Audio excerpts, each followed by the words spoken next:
Hello, everybody. You're listening to For America. I'm your host, Alfred. Now, I would like to talk to everyone in America, whether you're an American citizen or you're within that region, right now. I would like to address, you know, several things. First of all, you have to realize something very important, and it's, you know, about the seriousness of the change with the schooling system in America.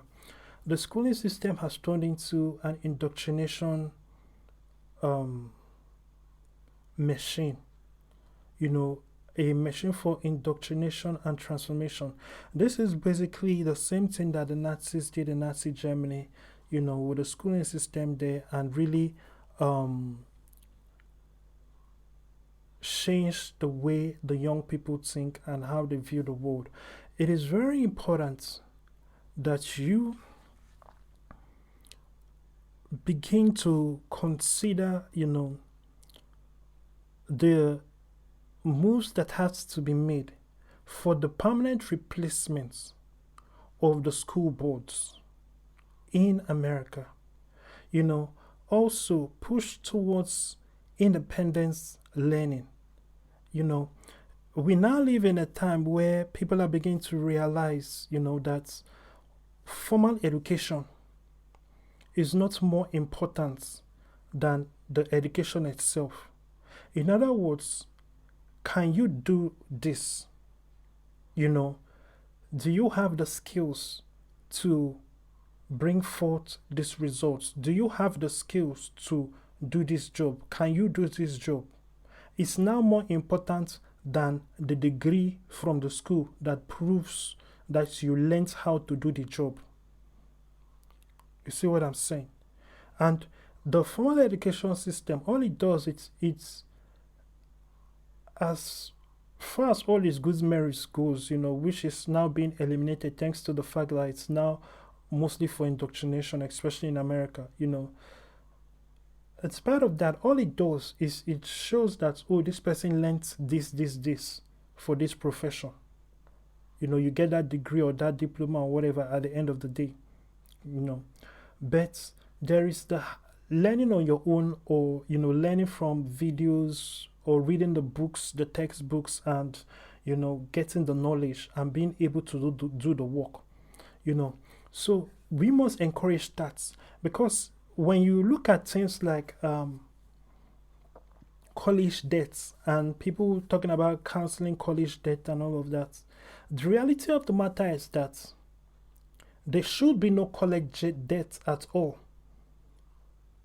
You see, because whatever you learned in college, thanks to the technological gadgets that we have, you could have learned those things for free.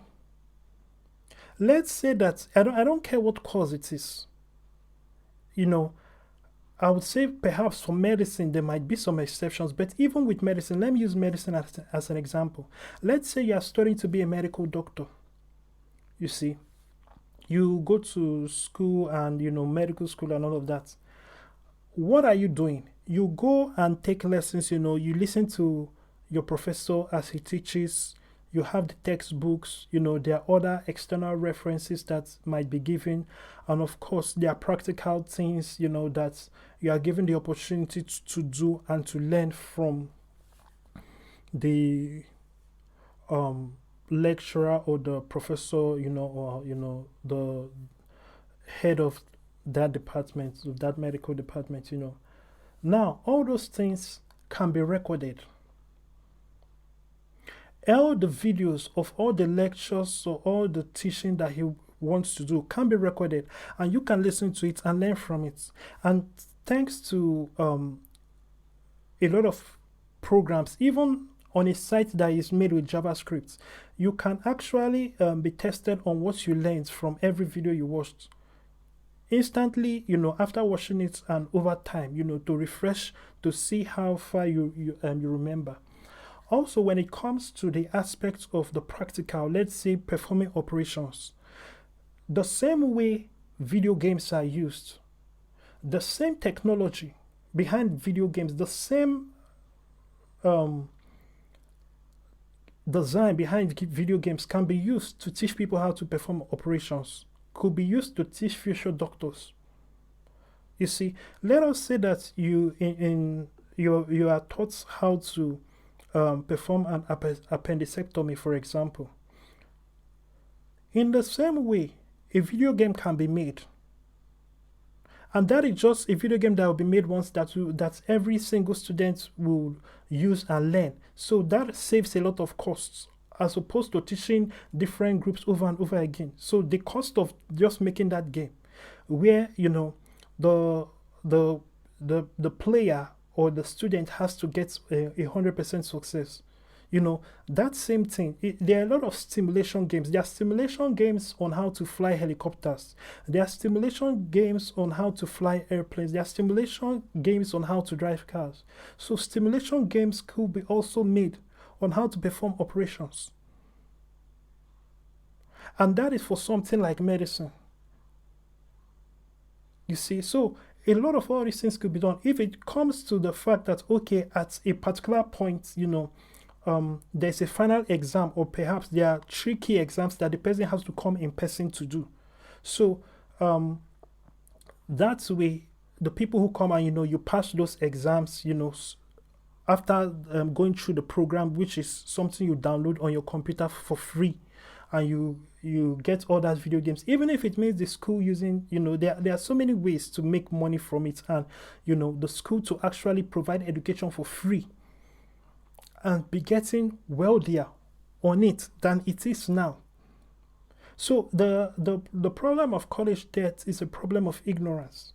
And of course, these things happen when people appoint people who are not visionaries, or people who are not prepared to think outside of the box, and most importantly, people who listen to God. You have to have people who listen to God and people who hear from God, in positions of authority and power, making decisions. Then you would see a great change.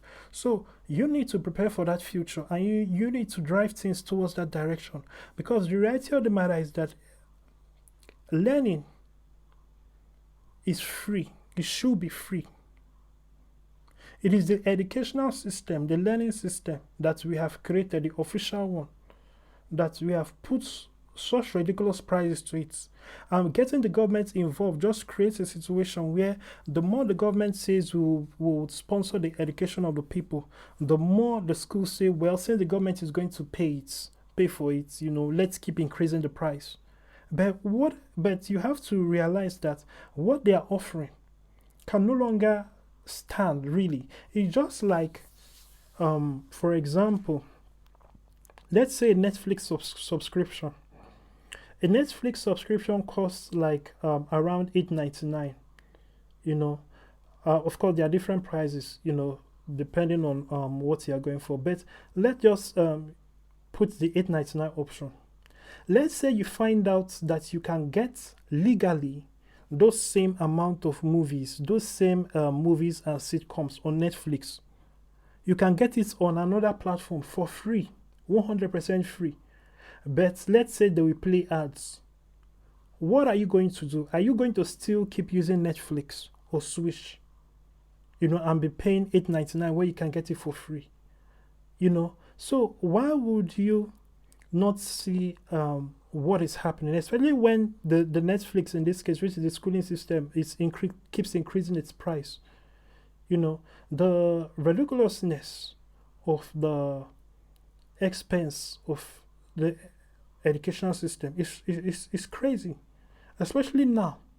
And let's be factual, a lot of kids learn better from video games, and a lot of kids learn better from watching videos. For example, you can perform an experiment with your kids. Let them watch a documentary on a particular animal. Watch it with them on like Discovery Channel or whatever, Watch it with them. Then tell them later to write an essay about what they learned. Or let them talk to you, about what they learned. Let them discuss with you what they learned. You want to hear them out. Then pick another animal, and let them go to the library, or get on their device and get a book on that animal, read it, and then talk to you about it, or write an essay without looking at the book or what was written, and give you information about it. You will see that a lot of kids, retain more from television, from visuals. They learn more from what they see. The accompaniment of them seeing it and hearing it, they retain it much more. So why can't we move the entire educational system, and a lot of what is taught, which is the same thing over and over and over again? Algebra will always be algebra. Why can't we make movies or video games that will teach algebra? It is not going to be in the same category of movies or video games like Terminator and Mortal Kombat. It's a different kind of thing, but you have to understand this. This is for the purpose of learning. If you can put so much money towards something that people will watch in a movie theater and then never watch again, what about something that teaches something that people will learn for generations and generations and generations? This generation will learn about algebra. The next generation will learn about algebra. The next generation will learn about algebra. It's fixed, but there's no movie or video game that teaches algebra. What does that say about how smart we are or serious we are when it comes to really the importance of teaching kids? Why do we have to stick to a formula of learning that all kids must learn in this formula that their parents learned, in spite of the fact that the world is changing and the things that the kids interact with, their habits and what they are used to is all different? You see, so that is that we have to prepare for that, and we have to drive things in that direction and drive it in a way that the gospel is put front and center. So that's that. Remember to go to alfred.vip. If you've not given your life to Christ, make sure you click the salvation prayer link in the main menu of alfred.vip and say that prayer there. Thank you, and God bless you.